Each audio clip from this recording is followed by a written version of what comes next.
What up, High and Wide fam and listeners on 102.9 The Game? Thanks for tuning in for another edition of Midnight Misconduct. I'm joined by Derek and Paul as always. Big news today with Coots being named captain for the Philadelphia Flyers. That's probably the highlight of the news. Derek, start off with you. How you doing tonight, man? I'm good, man. I'm good. I'm alive. I'll put it that way. Paul? I'm good. Nothing new over here. Excited to talk about Coots. Yeah, man. So what do you feel about him being named captain and it happening when it did during the season, the timing of it? Yeah, the timing's probably the most interesting thing. I mean, I know it being Coots is interesting as well. Like, people were talking about Konechny. I think a couple of people in our group chat, maybe one in particular, one at Walton. But I think it feels like it was probably always leaning Couturier. It almost feels like they were just kind of waiting to see if he was healthy, to make sure that he could wear the C for years. And I guess I'm kind of taking it as a good sign that, because there's still like always a little bit of fear in my head that back injury is going to flare up again. So I'm kind of taking it as a good sign of like they must have even more confidence in him not re-triggering that injury. But other than that, I think, yeah, he's just always a steady Eddie, true professional guy on the team. I think the timing's the most interesting thing, just because it seemed like towards forever it was like, oh, we're not rushing into a captain, we're not going to name one this year, and then all of a sudden out of nowhere, it happened. I guess maybe because they're in the playoff hunt, they want a little more stability there. I mean, nothing really changes inside the locker room, but good for Coots. He's been such a good pro forever. I'm happy for him. Yeah, I think it's well deserved. And yeah, I agree with you. The timing is interesting, is what it is. Could be the playoff hunt. I think the injury, like you said, plays a role in it. They have to be. I don't think they would have named him captain if they were thinking that he wasn't going to be around for a few more years. It would make no sense to do it. They thought he was going to be done in a year or two. I don't think it makes any sense to do it unless it's more of like an honorary, thing. Like, hey, he's been a good soldier. He's been a leader. He's been here for a while. Put it on him. And if he ends up hanging it up, kind of like, Derek's a WWE guy, but like when they give somebody like Kane some quick run with the world championship just because he's been a good soldier for years. But right. Your thoughts on it there? Yeah, I mean, I think it's well deserved. He's really, aside from Lawton, like the last part of the old guard. Maybe you could throw Konechny in there. But he's also been, I mean, as Paul mentioned, he's that steady presence, discounting the injury there, which, out of his control. But I think it was building up to that. I don't want to say this was the safe choice. It was the sound choice.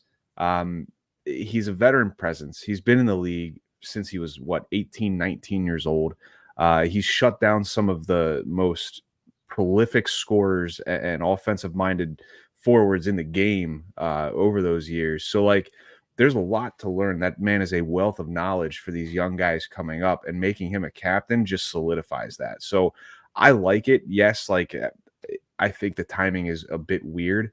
But you got to name a captain eventually. It's one of those things where you can't go captainless, for years on end. It's got to happen eventually. And this was the sound choice to make.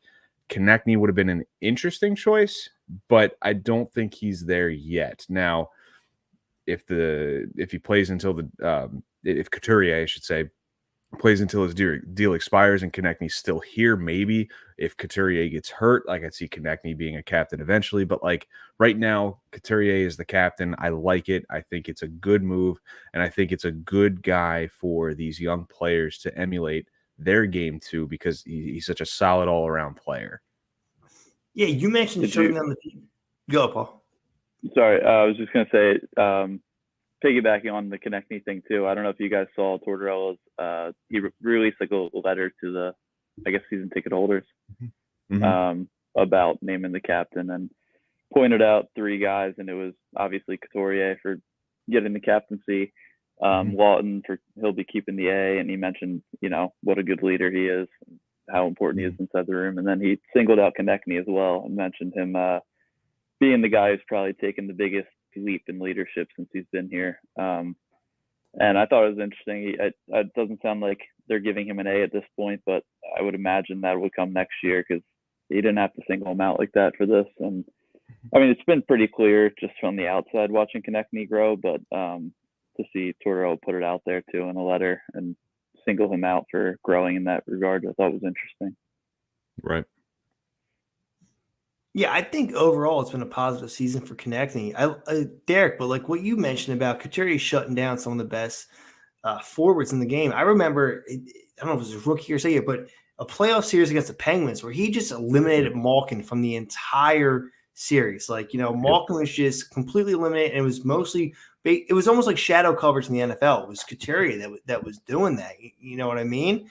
Right. And as far as Konechny goes, I would love to see Konechny get an A eventually. And I think he's becoming like a Torts guy, if that makes sense. It feels like, Konechny has become one of Torts' guys. And he, like I said last night, you guys don't like the term build around, so we don't have to build around him, but he is a part of the future. I think he's a guy that's going to play a pivotal role going forward. Yeah. Side note on Couturier getting a C, though. Dave Jackson on Behind the Stripes explained to me that there are certain situations where captains truly play a role in how penalties and stuff play out. And I actually discussed this with Derek. I think it was off camera. But imagine that there's a play going on and a tripping minor happens, right? And then the play continues. There's no delay penalty. And then before the play ends, there's mutual roughing minors on each team. So you got one team that's getting 2 penalties, a tripping call, and then a roughing call, and one team just getting a roughing call. The roughing minors don't actually offset. It's the captain of the aggrieved team that gets to choose which penalty actually goes up on the clock and which player on the opposing team comes out of the box first. Couturier is a guy who won't make that decision. I think he can think that through and apply a good thought process to that. Mm-hmm. You need a smart captain. And I mean, that's those types of decisions. Like, you're going to trust the captain to make that decision. And in terms of being intelligent, hockey-wise, Couturier is your guy. And he's level-headed. He's not as emotional. And, like, I'm not saying this as a knock to Konechny. Konechny's an emotional guy, and that's good. He's fiery. He's, you see him chirp all the time. But, like, I want Couturier making that decision because he's level-headed. He can think it through, rationalize it, and make the best decision that would be for the team, obviously. Yeah, I agree with both of you guys. I think even without the C, you oftentimes see Couturier as the guy like talking to the refs when they're discussing something. Walton's over there too, but a lot of times Couturier is the one skating over there talking to him. And with Konechny and his personality, like even Torts has said, you need to let him be Konechny, and which is a little wild and loose at times. And I've seen stories and I've seen it on the bench at times where even Couturier has to tell him, like, all right, that one was a little dumb over there. Like, rein him in a little bit. He's almost like a little father figure to him, and I'm sure he's like that for the whole team. He's just, I mean, he's been like, I feel like wise above his years in terms of hockey style his entire career. Just, you don't get much smarter hockey IQ than Sean Couturier. And yeah, I think he's just going to be a really solid leader for the team. Yeah, and we've been talking Couturier and Konechny. One of the things that frustrated me with Konechny in years past is that I almost felt like he tried too hard to be a pest and didn't play to his skill set. Like, we don't need you to be Sean Avery. Like, go out there, be you, play on the edge, have some emotion, but you don't have to be Sean Avery with the antics. And I feel like sometimes, like, he embraced that too much or wanted to be that too much. I feel like when he plays on the edge properly, like, finds his own edge, his own line, that's when he's at his best. Like, you're better than, just an instigator and agitator. Like, go be a hockey player. Right. Absolutely. And I mean, I think it's funny too, like adding a little bit of comedic relief to it. All it took was Couturier to have that, FU moment to Torts, as Torts put it in the presser there. We're learning anything. You give that once to Torts and he'll love you forever. Right. That's the respect Cam factor Atkinson right there. had it years ago. Morgan Cross has taken off ever since it. Couturier gets to see. Yeah, that's how you earn the man's respect. Just tell him to F off. That's all you gotta do. Just, every now and then, just stand. We've talked about Torts being a bit of a bully. You stand up to a bully, you earn his respect. It's like what it is right Right. there. Right. Absolutely. But so next in Flyers news for tonight, we got Risto. Injury news coming out. I think a lot of people think that with what it is, and I have no inside information on it, but sounds like he could be out at least close to the deadline, if not through it, which changes the Flyers' approach to the deadline, or maybe it doesn't. We really don't. But if they were already planning on keeping Risto, it doesn't change a thing. But the way we've discussed it, we thought Risto would be a target, somebody that we'd like to see traded, somebody that somebody might want to come pick him up. So if Risto's not getting moved because of injury, how does that change the Flyers' thought process going into the deadline, Paul? Yeah, it'll be interesting. It probably doesn't change anything just because Risto probably wasn't being traded, but he was definitely out there. There were rumors out there. Jim and Jack on their show earlier had a guy on who writes for Buffalo and Toronto, and he further mentioned that Toronto was linked to Ristolainen, and they were talking about it. So I think it was possible, but it was always going to be a complicated in-season trade with his cap hit and his term. So it seems like it probably would have been unlikely, but I don't know if it's because the deadline is March 8th, so it's just under a month. They're saying Ristolainen is going to be out a little over a month. I think if a team was like really wanted him, he's probably going to be back for the playoff run, which is why they'd be acquiring him anyway.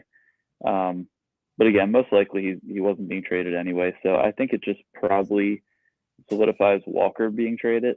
Because I feel like the only way it made sense to keep him was if they moved out a different defenseman. And if Ristolainen's staying, you need to go get something for Walker. And the writing's already on the wall for him, but I feel like it just solidifies that a little further.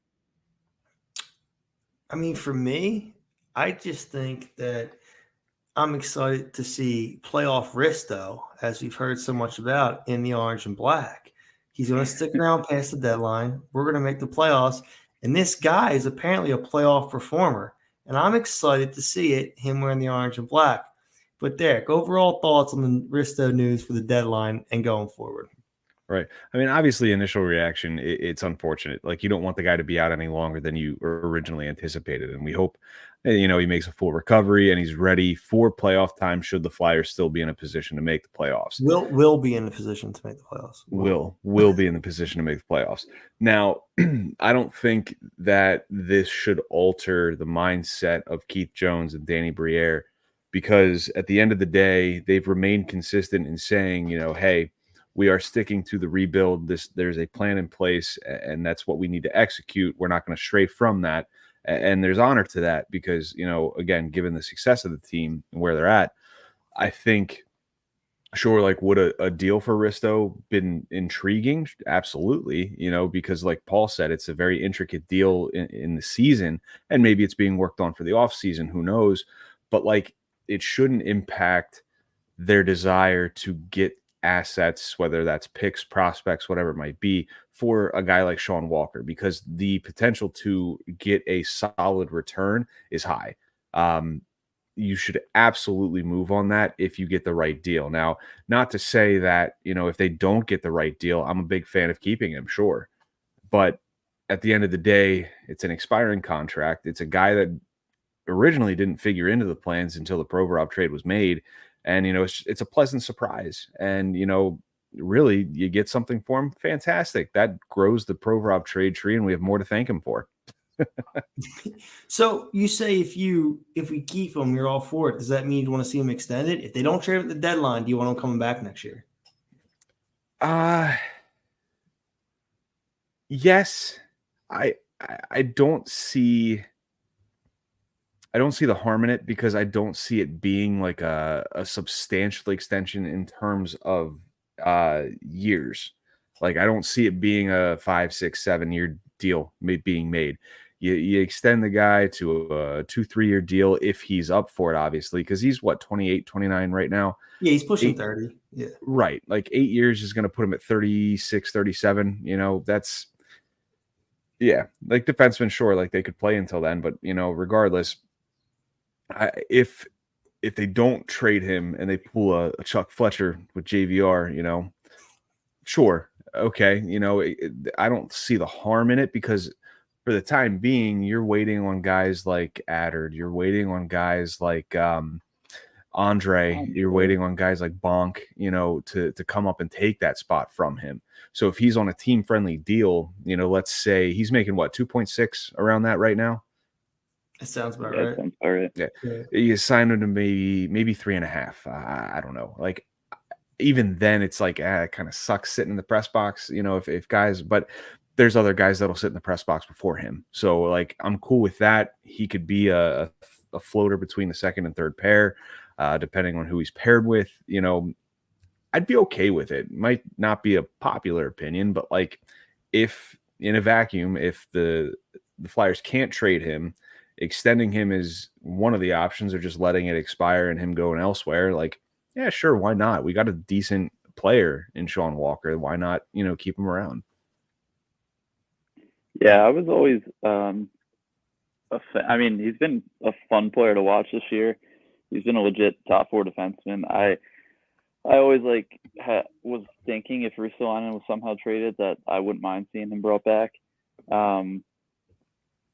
If they don't get a good offer for him, I mean, you shouldn't just trade him just to trade him, I guess, because they are still competing. They're playing hard.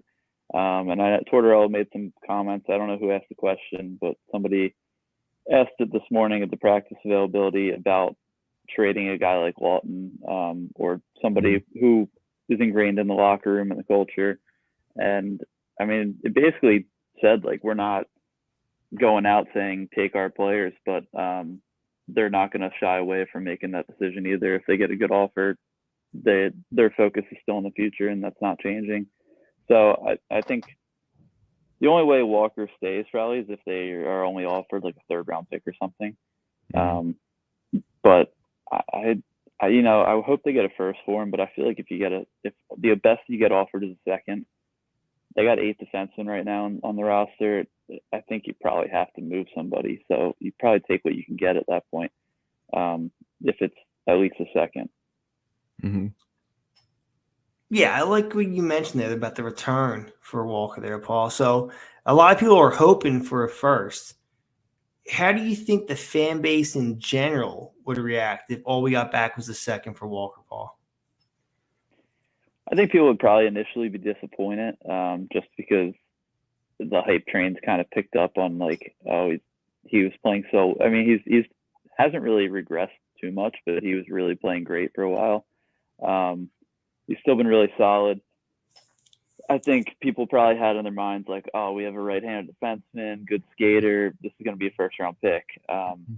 And yeah, I think it might not happen, but at the end of the day, like, you have to remember he was a little bit of a throw-in. I mean, he was probably a little underrated when they got him, but even Briere was like, we didn't know much about him when we traded for him. He was mostly a throw-in.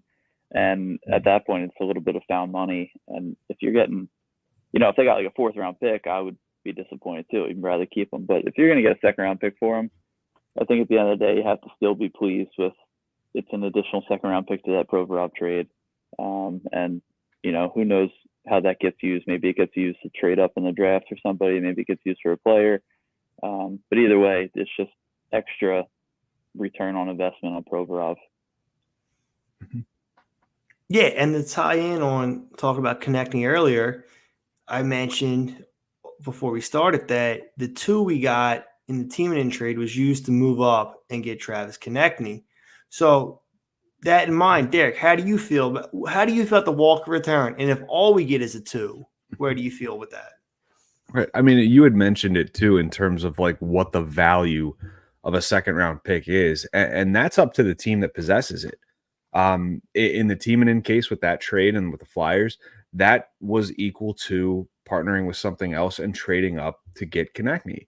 So some people might say like taking the second round pick and making a selection might not be, worth it. It's a flyer, no pun intended.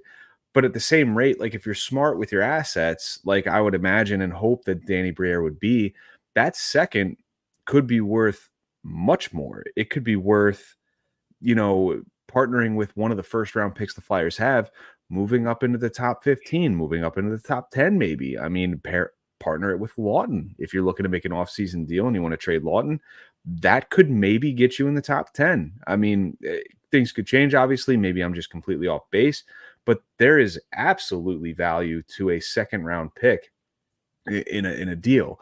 And if that's the goal, if you're looking to draft a higher end talent, whether that's defenseman, whether that's forward, I think it should be forward. That's a conversation for another time.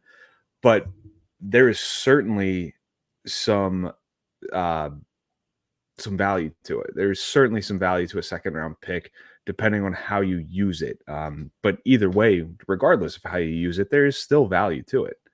Bobby Brink was a second round pick, early on in his career. Obviously I'm not going to sit here and say he's been fantastic, but like, I think he'll turn out to be a quality NHL player. And he was a second round pick.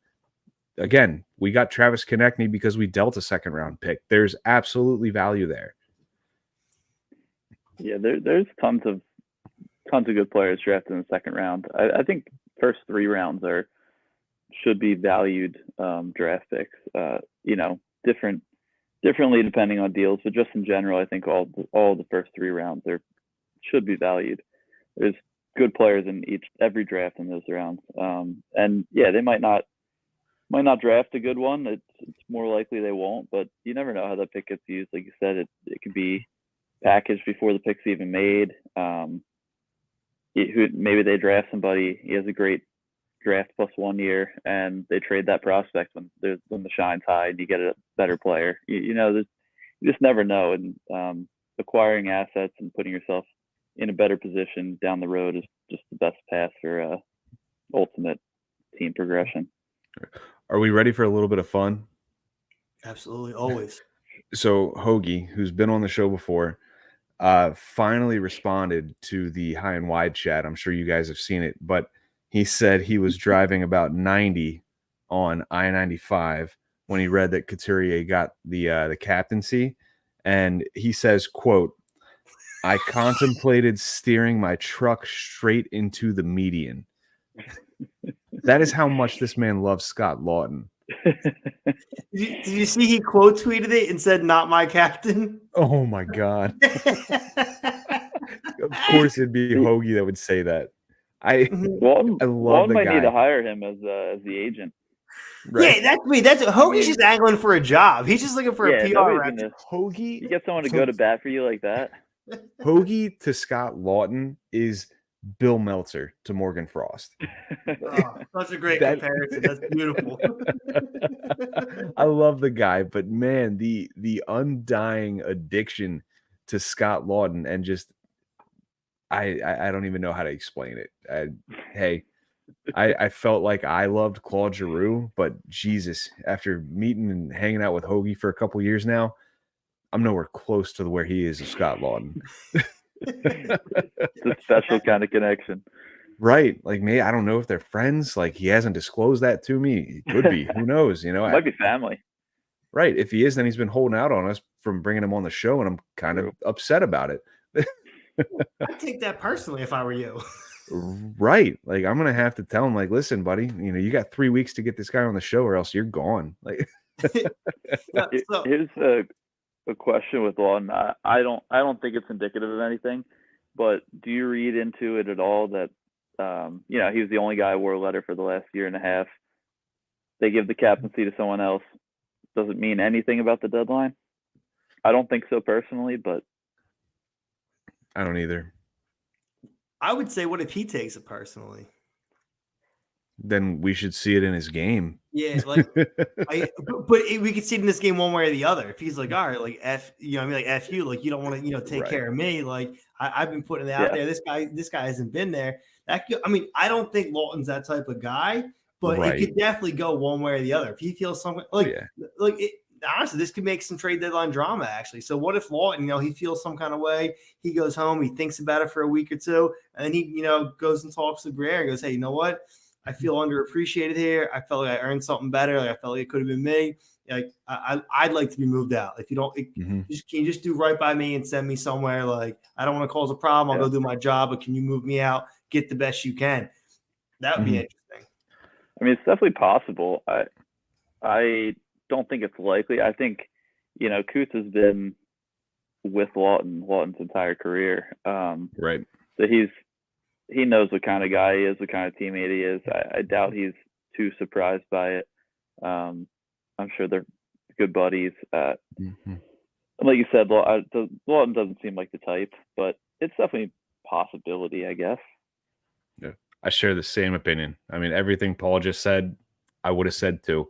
He just doesn't seem like the type of guy that would do it, Who knows? I could be wrong, but, at the same rate, he's a great teammate. Yeah, I mean, that's something that every teammate of his, I feel like, has raved about how he's a great teammate. So if it happened, it'd be a shocker to probably 95% of the people on Twitter, 95% of the people that follow the team, as closely as we might.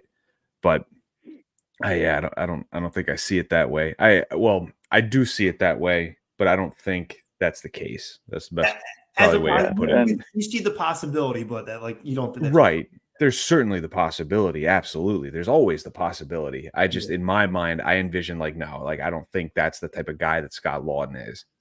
Yeah. And like I mentioned in the beginning, I kind of think Couturier not having a letter was more because he was injured. Tortorella didn't really know him yet. I tend to think if he was healthy when Tortorella came in, he probably would have had a letter at that point as well.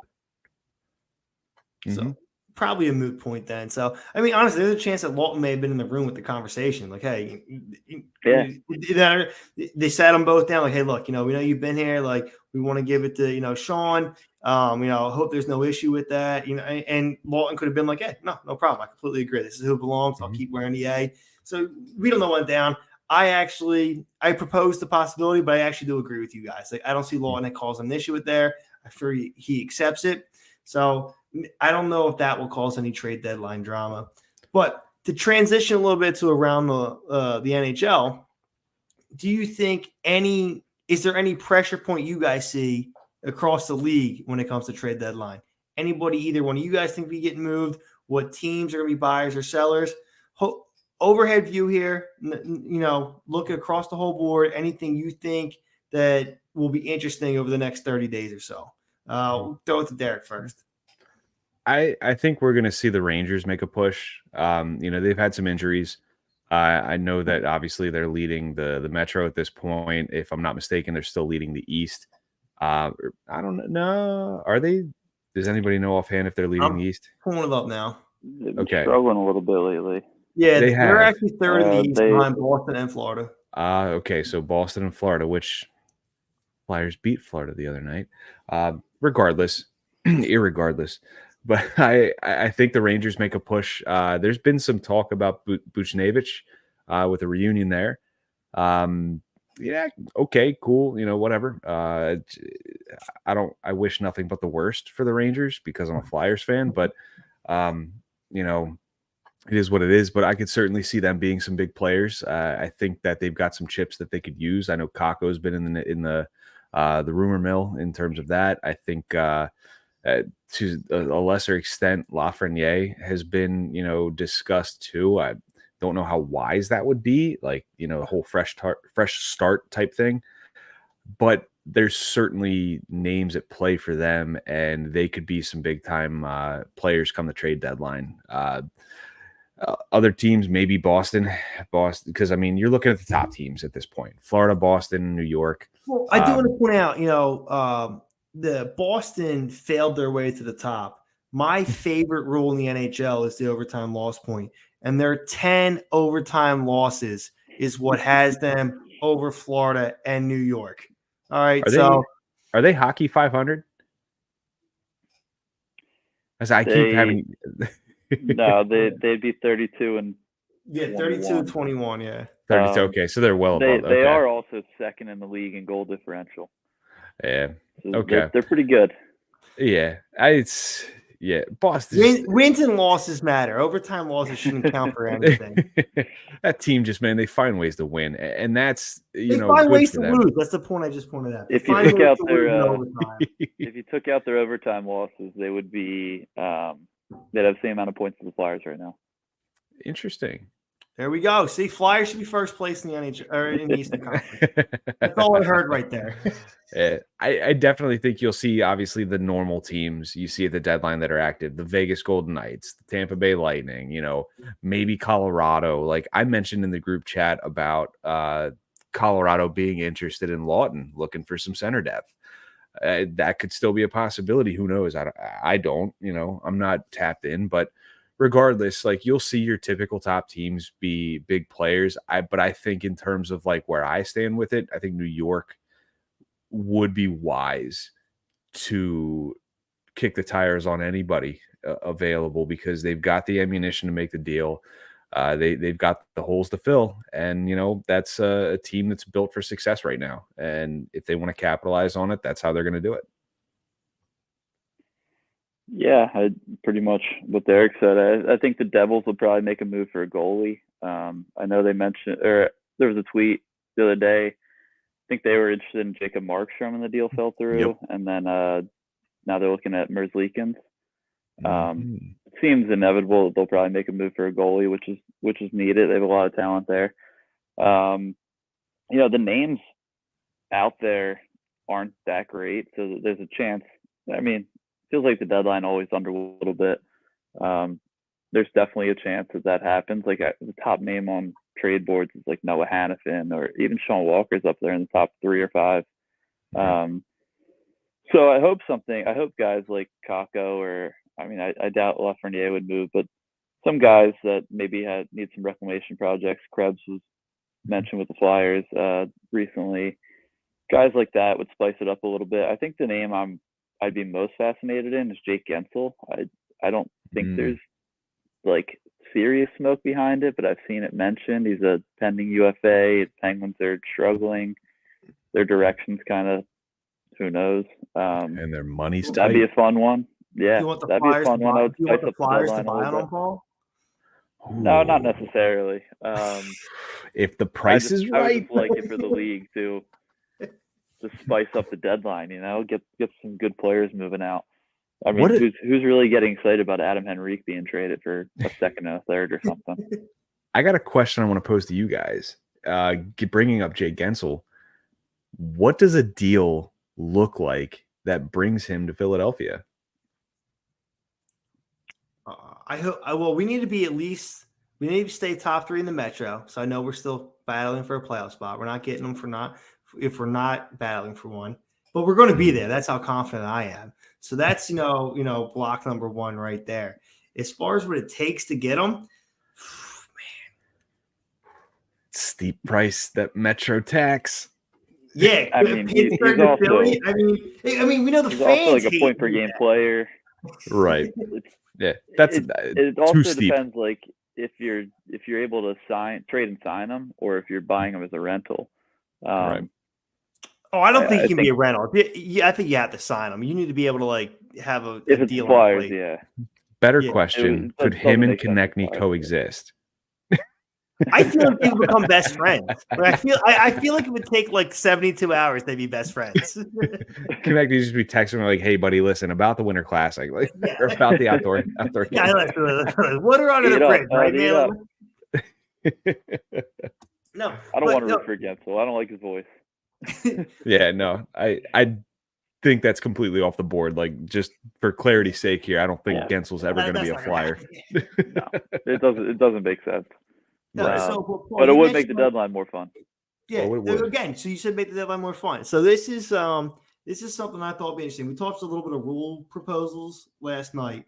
This is one I always thought would be cool. You line up the trade deadline with the NHL All-Star game.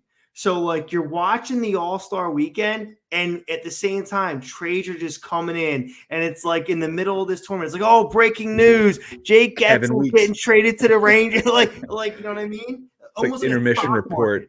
Kevin Weeks just pops up on the the pavilion, and he's like, "Hey, by the way," and you can only see the top of his head. He's like, "Yeah, so and so's going to New York." Yeah. So what would you guys think about that? If the NHL paired the All-Star game and the trade deadline up. So the end of all NHL All-Star weekend is the trade deadline. And honestly, I would even tie it with the conclusion of the last game. Not even an actual time, but they have to do it before the end of the last game, hits 0. I got one I mean, word. hey, it's an entertainment business, right? And, it would certainly be entertaining. There's no way they'd ever do it. I feel like All-Star break is for vacation and family time and all, and they'd be Right. making these trades, changing their lives. But for strictly entertainment purposes, it sounds awesome. My one word, fiasco, because I can't say what I really wanted to say. Yeah, that would be just an absolute what show. I feel like ratings would go through the roof. Oh, 100%. 100%. I would watch it just for the intermission reports. Like, hey, the Metro's up on the Pacific, 3-4 or 3-2, and by the way, this person from the Metro just got traded to the Pacific. So it's like, are they switching jerseys between the periods? Like, wait, I would actually let them switch jerseys. That should be part of it. Right? They're already they bring out their All-Stars. new jersey. It's like a big So they just presentation. feed over Like, to come the here, other connect me. team. Here's a Calgary Flames jersey. Right, like Konechny and Hannafin get traded for each other. So like Hannafin has to wear a Konechny jersey, Konechny has to wear the Hannafin jersey. I feel like that would be so great. There's so many things like that would be so great for viewers, like just having a uncensored, mic'd up game, some broadcast televising that. Like HBO picks it up. Yeah, Mhm. yeah, like the 24/7 Winter Classic thing they had, but just a full game where you can hear them chirping each other and yelling at each other. Right. Like what we got with that outdoor game against Pittsburgh. Sort of, to an extent. But like, I don't even need announcing. Just let me hear the voices of the players the whole game. Be sweet. I'm sure there's things you could do with the draft, being on the draft floor, having more of those conversations mic'd up.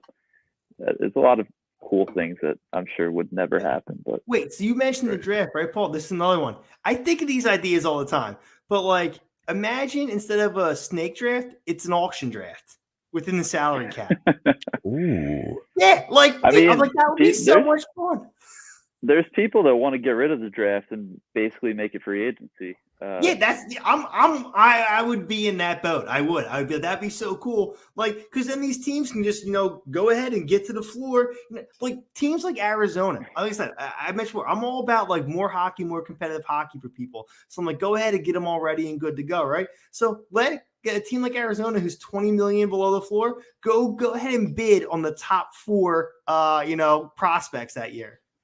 It just feels like, I mean, I guess maybe they choose them because they could play earlier, but like, what are the chances they're choosing Arizona over, Chicago, Toronto? Well, all right, so I'm going back towards my auction thing. I'm going back towards my auction idea to where like the draft, you have to go to whoever places the highest contract offer to. You know what I mean? So if Arizona, I'm saying if it's an auction draft, like a fantasy football auction draft, like go ahead and do that for the NHL draft. Like you have to stay within your salary cap. So these teams that spend to the cap every year, all of a sudden Arizona could be like, we're going to take prospect number 1, 2, and 3. We're going to offer the highest contracts. F all. All right, that sounds fun. That's interesting. That might be tough to I don't know, to navigate, but I like the idea. I feel like most of my rule change ideas revolve around the power play, like certain things on penalties and power plays. All right, let's go. Let's talk more rule change ideas then. We only touched on a little bit, so let's go. Put them out there, man. All right, let's go. We'll start with one that always bothers me. If somebody scores on a delayed penalty, the power play should still happen. I agree. Makes no sense. Like you got the extra attacker off because the whistle's going to blow. It's not any kind of advantage. You're allowed to do that at any point. So why do you not get the power play because you scored during the play? Makes no sense to me. I'll bring it up to Dave. We're hoping to do another episode of Behind the Stripes on Sunday. I'll ask him off camera first to make sure it's not some like rule that he can't talk about. hidden in the archaics. But I'll definitely bring it up to Dave and see what he says. All right. What else we got? No icing on a penalty kill. Or sorry, there should be icing on a penalty kill. It should be called like normal. You're getting punished. You're playing with 4 guys.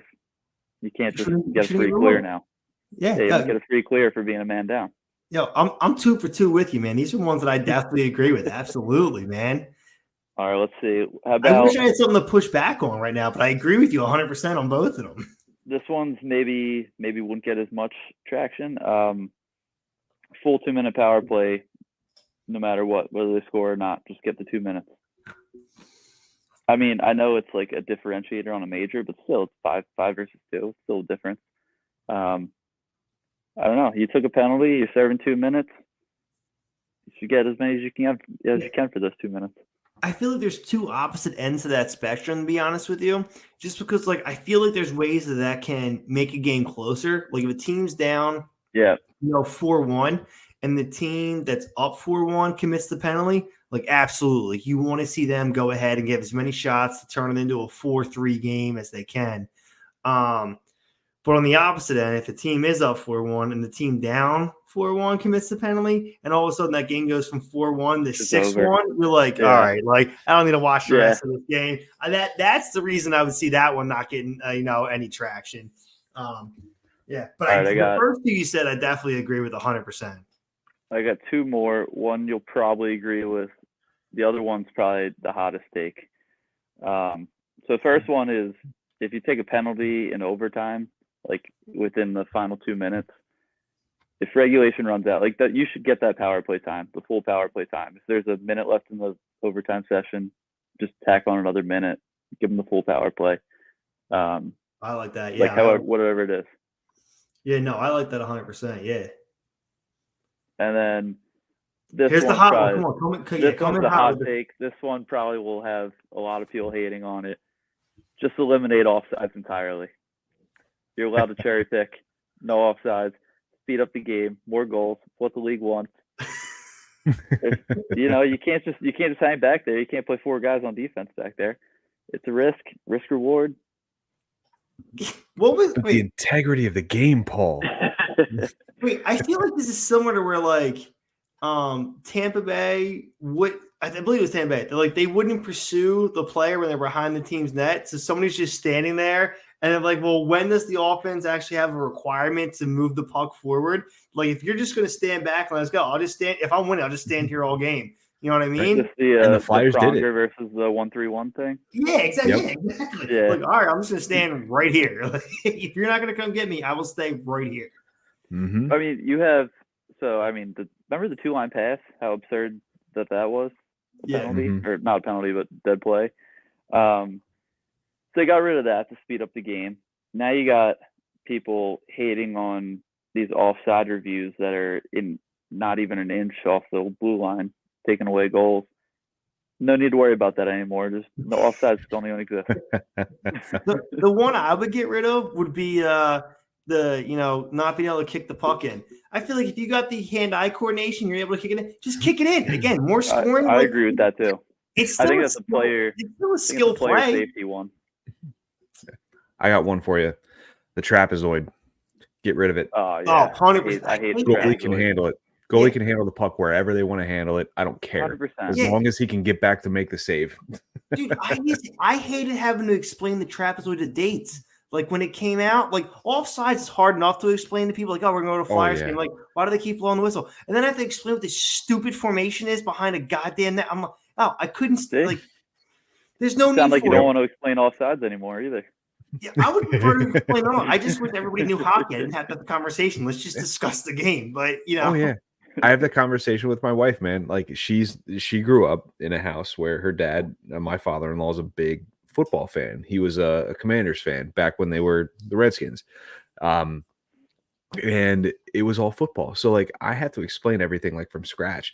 And she's picked up on it, but there's clearly not the interest there. She just, watches it with me because she knows I enjoy it. So I'm trying to explain it. And now I'm finding myself explaining it the same way to my almost 4-year-old.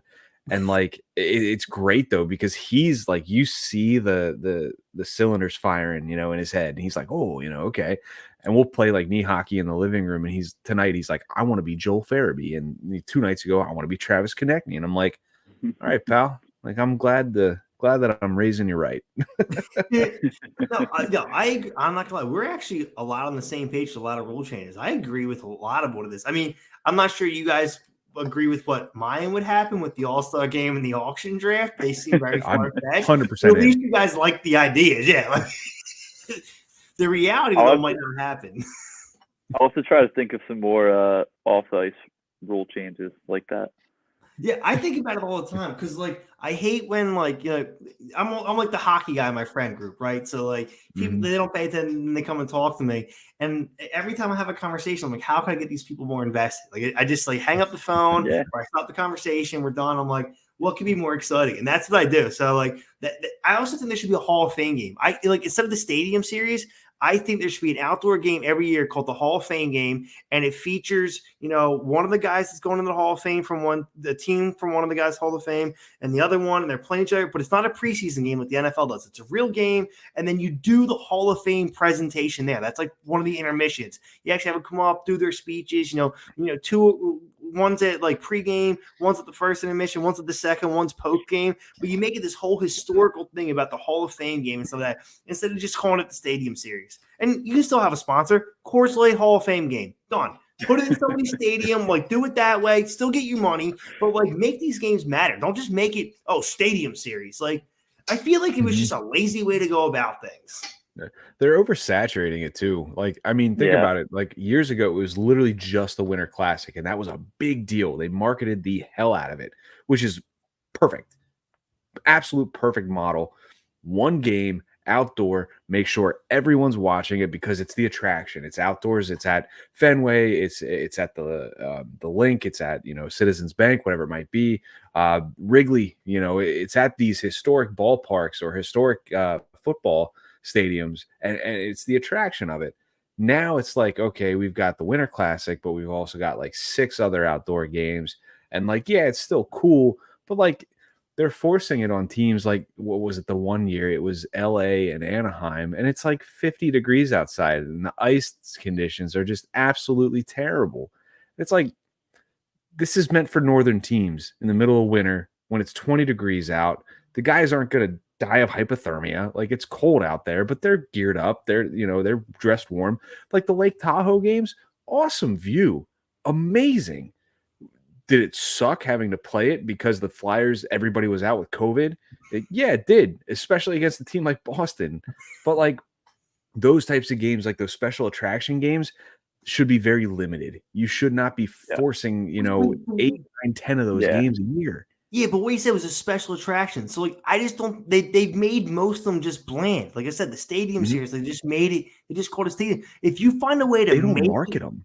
Yeah, find a way to make everyone individually special. I feel like there should be a Heritage Classic every other year, and it's strictly for Canada. It's in a Canadian stadium outside. They're alone. That's theirs. It's the Heritage Classic just for Canada. They get it every other year. You know what I mean? Make it for them. Listen, my Hall of Fame games could come up with another one. If you want to have multiple ones, but make each one its own special inclusion. I would say make the All-Star game an outdoor game. Like, but find a way to make each one individually special. You know, Winter Classic, Heritage Classic, All-Star game, Hall of Fame game. Everyone, it shouldn't just be, Stadium Series. No, make each one special is what you had to do. Right. And in their mind, they're like, the Stadium Series, it's going to be a coveted, 6 games, 12 teams, yada, yada, yada. But like, it kills it every year when you're including teams like Chicago that suck. Yeah. No one wants to watch the Blackhawks every goddamn year in an outdoor game because they're not good right now. Yeah, it's 100% become oversaturated. They were, like you said, they were very fun when they first came out, and then all of a sudden you turn on a random Saturday and there's 3 outdoor games. You're like, I didn't even hear about this game going on. Also, I don't know, I don't have the numbers to support this, but I don't know if January 1st is the best day for the Winter Classic. I think that's college football's day. I know like people are off, but college football's probably bigger than the NHL. Valentine's Day. I don't know if it's Yeah, we'll have to do Valentine's Day Winter Classics from now on. But I would have to check the numbers on that. I just I always think because I'm a big college football fan, and I'll sit down January 1st, and there's a bunch of bowl games I want to watch, and I'm like, I do want to check out the hockey game, but I'm watching Penn State and watch USC. It's hard to watch it all. I don't know. I'd have to check the numbers, but maybe it does work for them. All right, so this is a hockey show, so I won't go into it too much, but I do a college football show, and we just talked about this last night. And I said that the January 1st bowl games, the January 6th bowl games should be their own thing because they want to go to a 12-team college football playoff format. And they had the best 12 teams in the college football playoff format, and then the next best 12 play in the January 1 games. They're the ones that play in the bowl games and make them the Rose Bowl, the Peach Bowl, all the ones, that used to Orange be the big Bowl, like, Sugar Bowl. Sugar Bowl. Put all them on January 1, but it's for the teams that didn't make the college football the playoff. Teams ranked 13 to 24. Exactly. That's exactly what I said. 13 to 24, or however the selection committee does it. But you know what I mean? Put them right there. And then let the national championship rotate the location amongst other places. Let them be its own separate thing so that those January 1 bowl games mean something again. Because the college football bowl season has delved into nothingness. It's absolutely transfer portal, declaring early for the draft. If they don't make the playoff, they don't care. So make those games special. The Rose Bowl can carry its own mystique. Yeah, you didn't make the playoffs, but you're going to go win the Rose Bowl. You can go play in the Rose Bowl, and that should mean something. Mm-hmm. Oh, 100%. The Rose Bowl is one of the most prestigious bowls of college football. That should be, and again, we're not a college football podcast, but regardless, I see what you're saying. Get into it. If they don't probably do 10 minutes on that. If they don't do what you're saying, they should play the national championship in the Rose Bowl every year. All right, we are winding down, and we are going to debut a new segment tonight. I have a quote that I'm going to read off to Derek and Paul and let them apply it. And I was just thinking we could apply it to hockey, but since we were talking a little bit of college football there, Soto, let's just apply it to sports in general. Let's try to keep it to sports in general. I mean, it's always good to have life stuff too, but let's just apply it to general. So this quote's from Drew Dinkmeyer. He's a professional daily fantasy sports player. He writes for Establish the Run, and he used to write this article called The Leverage Column. And it discussed certain plays and how to get leverage on the field. Lower projected ownership with higher projected ceilings, where to find that in regards to stacking your correlations and how to play your lineup. But at the top of the article, he always had these two intro paragraphs. And this one sentence always stuck out to me. And he hasn't written it for a few years, so this might be more of a paraphrase than a direct quote. But what he said was, don't just copy my answers. Understand my thought process and why I'm doing what I do and apply it to your own thought process. And I've thought of that quote for years in regards to my marriage, life, and my business. The way I see it is look at people that are successful, what they've done and where you want to be, and how does what they've done apply? How can you bring it into your own situation? Because you can't just be the next Jeff Bezos. There already is one. You can't just be the next Mark Zuckerberg. But you can see what they use to be successful and how you bring it into what you do. So that quote that I said, and I'll say it one more time, don't just copy my answers. Understand why I do what I do and apply it to your own thought process. How do you guys see that applied to sports today? Derek.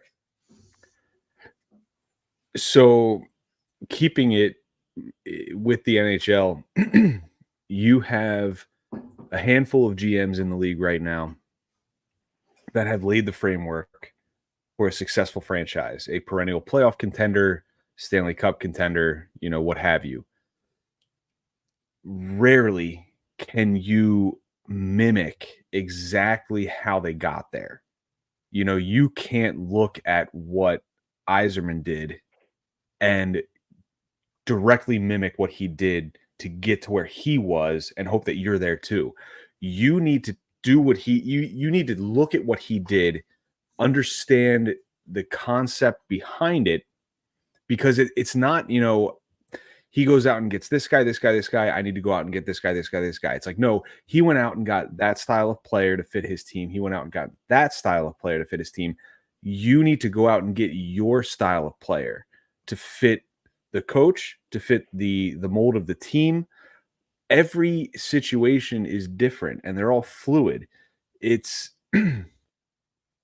you can't just directly replicate success. It's just on different tiers, there's no template for it, is the best way to put it. There's no template for success. It's finding your way to build it and putting your stamp on it. The greatest GMs in the game did it their way, but they molded it after someone before them, but didn't directly mimic what they did. So you need to forge your own path. Like, this is going to all sound cliche, and I'm sorry, but like, you need to forge your own path. You need to be your own man, be your own GM, create the team that you want to create that is built for success without following directly in someone else's path. Like, this is all your own. Make it your own. Put your stamp on the game. I love it, man. No, it kind of makes me think of like Howie Roseman and Joe Banner, Howie coming up under them in there. I feel like Joe definitely influenced them, but Howie became his own man. But Paul, over to you, man. Yeah, I feel like I'm back at college being tested. Can you read it one more time? Yeah, so he said, Drew Dickmeyer said, don't just copy my answers. Understand what my thought process was and why I do what I do, and apply it to your own thought process. Yeah, I mean, I think what Derek said was really good. I guess I'll say, I think Tortorella, in similar way to what Derek was saying, he kind of has this plan that we talked about it probably at length with Morgan Frost situation. Sometimes he's a bully, but he has this plan in place. Behind all the madness, there is like this thought process that he is fully thought out. I can get this out of this player by doing this. And he just knows the right buttons to push and kind of drive players. Like, all these guys come in thinking they are the man. They crush juniors. They're going to crush it in the NHL. They're going to keep going.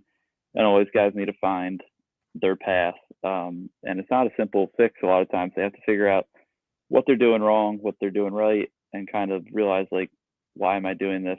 That's why you have these leaders in the locker room, like Konechny's and Couturier now, guys to show them, hey, like, you have the talent, but you're not eating right off the rink. You're not training this way. And guys to kind of lead, but at the same time, you can follow their example and forge your own path by, like, really just putting thought into what you're doing, what you're putting into your training, into your body, and the whole thought process behind that to, not get a quick fix, but just be, like, thorough in thinking about how to achieve that goal. Good. I love it. Both answers are awesome.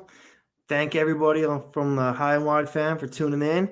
Make sure you check out all the shows, Pod Street Bullies, Tie My Skates, Behind the Stripes, and for all the listeners on 102.9 The Game, thanks for tuning in for another edition of Midnight Misconduct. Have a great night, guys.